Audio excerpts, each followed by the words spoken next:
سلامونه یو ځل بیا راځو د طبابت د اخلاقو دوهمې برخې ته چې په تیر برخه کې موږ په اتونمي مل بنفیشنز او همدارنګه په عدالت او همدارنګه په نن ملیفیشنز پر دې باندې بحث وکړي. نن راځو د طبابت هغه حساسي هسته پر هغه باندې بحث کوو چې د طبابت کې هغه هستوي جوړښت چې دی د دغه څو شیانو څخه جوړ دی. اول د عدالت تطبیق دی. کله چې ته موږ تیر ظلم په تیر لیکچر کې ویل چې باید عدالت تطبیق شي. دوهم چې دی صداقت، باید یو صداقت موجود وي د مریض د تداوی په کولو کې. دریم چې دی محرمیت دی، د مریض راز محرم ساتل، هغه د خپل پرسونل سره د باندې د خلکو سره نه شریک کول. بل چې دی مسؤلیت دی، چې مسؤلیت اخیستل، او بل رضایت دی چې دا ټوله زه اوس په تفصیل سره تاسو ته وایم چې راځو کوم ځای ته، دا ځای ته. شم دا یو لنډه پیژندنه ده د طبابت د طبي اخلاقو پیژندنه. وایي طبي اخلاق هغه اصول دي چې د ناروغانو درناوی، عدالت او مسؤلیت تضمینوي. یعنی څه؟ یعنی دا چې د طبابت اخلاق هغه اصول دي چې د ناروغانو درناوی او بیا د هغوی ترمنځ عدالت او بیا هغه مسؤلیت چې تا ته راجع دي هغه تضمینوي. نو مسؤلیت ستاسو، عدالت ته تطبیقوي او درناوی.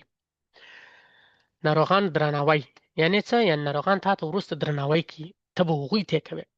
طبي اخلاق او اهمیت. طبي اخلاق د ډاکټر او ناروغ ترمنځ باور زیاتوي او د ښه درملنې سبب کیږي.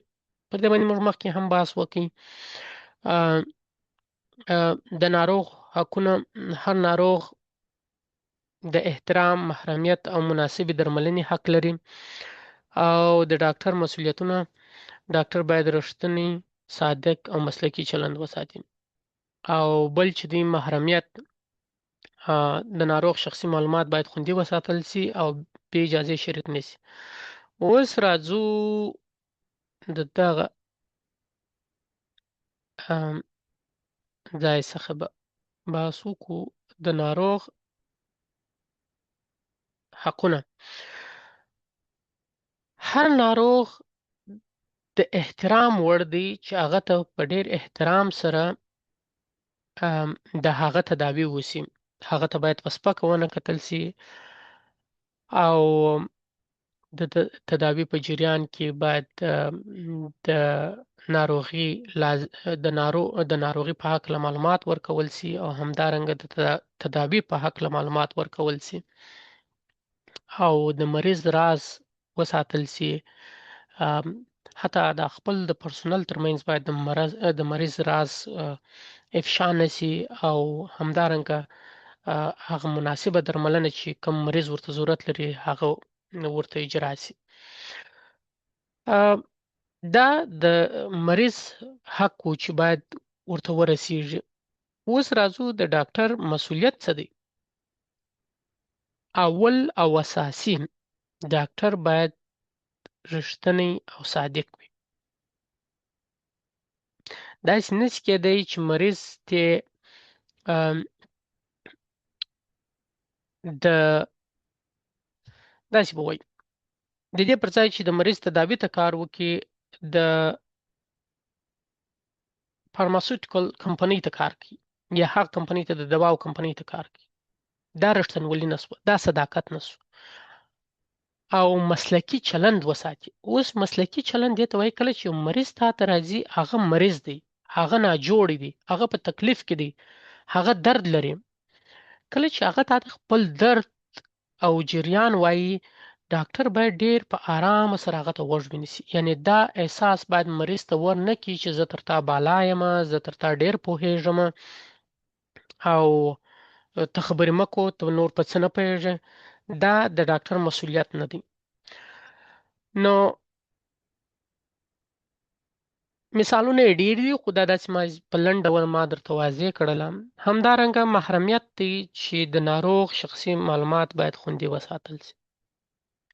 که چیرې یو شخص راولاړېږي، یو طبي پرسونل راولاړېږي فیسبوک ته د یو مریض حق سپورته کوي، مریض څخه باید اجازه واخیستل شي چې اجازه سته چې زه دا ستا عکس فیسبوک ته پورته کوم. موږ غټ غټ ډاکټران وینو چې د ناروغ عکس یې پورته کړي، د ناروغ د عملیات په جریان کې عکس پورته کړي، مریض اته خبر نه وي.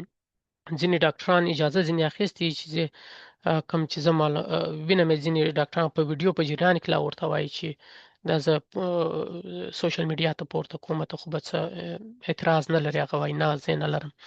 دا هم په یو ډول اجازه شوه چې هغه ترې ورکړې ده.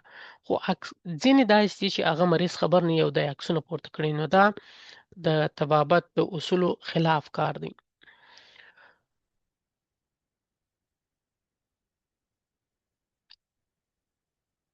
بل موضوع چې په طبابت پورې تړلې ده هغه دا ده چې ټول ناروغان ته باید د برابرې درملنې فرصت ورکړل شي. رضایت او اجازه دا یو ډیره اساسي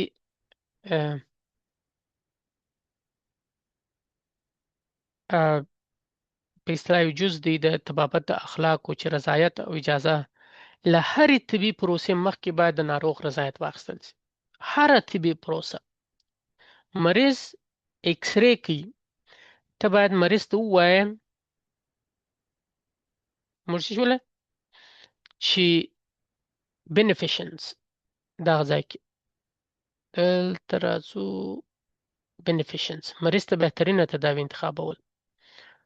اوس مریض ته ایکس رې کوي، مریض ته باید د مریض په ګټه دا کار کوي، بهترینه تداوی انتخابول. مریض ته وایي چې زه غواړم چې تا ته یو ایکس رې وکم. اوس که چیرې مریض د دې انکار وکړي چې زه ایکس رې نه کوم، نور ته ایکس رې مه کوه، ته به صرف دومره ورته وایي چې دا ستا په ګټه ده. که چیرته یې وکړې دا ستا د تداوی د تشخیص کې کومک کوي، مریض باید پوه کول شي.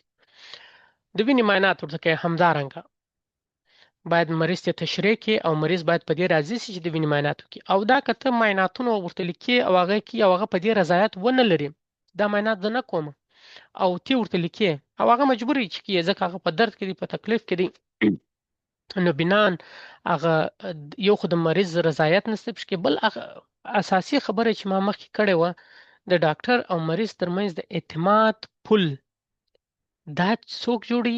د طبابت اخلاق یې جوړي. که چیرې دا پل نه وي، د اعتماد پل نه وي، ډاکټر یې یوې خواته دی، مریض بلې خواته دی، په مابینځ کې غټ دریاب دی، هر یو چوربولی دی ډوبوي. نو راځو ودې ته چې دا ډیره مهمه ده چې زموږ په ټولنه کې د طبابت هغه اساسي اصول، فرعي اصول خو موږ نه لرو اوس الانده په افغانستان کې، ولې دغه اساسي اصول باید موږ عملي کړو. که چیرې یو څوک ځي د افغانستان څخه د باندې طبي بورس کې، هغه باید په دا طبي د طبابت د اخلاقو دا اصول اساسي او فرعي ټول ورته معلومي او باید عملی.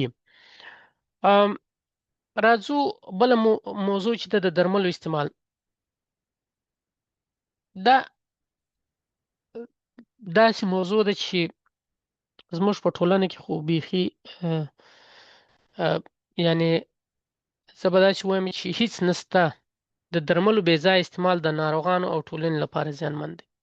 دا موږ په ټولنه کې درمل داسې استعمالیږي لکه نخود او نقل، نو ځکه زموږ په ټولنه کې اوس د پښتورګو تکلیفونه ډیر دي، د اینې تکلیفونه ډیر دي، او په لانګ ټرم کې چې موږ ورته وایو چې په اوږدمهاله وخت کې کله چې څوک بې ځای درمل خوري، دا په یو ورځ، په یوه شپه او په دوه ورځو کې هغه ته زیان نه رسوي، بلکې دا کلونه وخت نیسي. او که چیرته تاسې اوس یو سروې وکړي د اکثرو خلکو پښتورګي به فیل یې کار به نه کوي، د اکثره به د اینې تکلیفونه لري، اکثره د معدې تکلیفونه لري. نو دا اکثریت یې چې دی د بې ځایه دواو استعمال دی، او د دواو بې ځای استعمال د دواخانو د خوا څخه ورکول کیږي، د ډاکټرانو د خوا هم ورکول کیږي او همدارنګه مریضان یې خپل خپل پر سر هم استعمالوي. ام، فکر کوم تر دې ځای پورې بس ده، او نور موضوعات چې دي هغه به په راتلونکي لیکچر کې ووایو.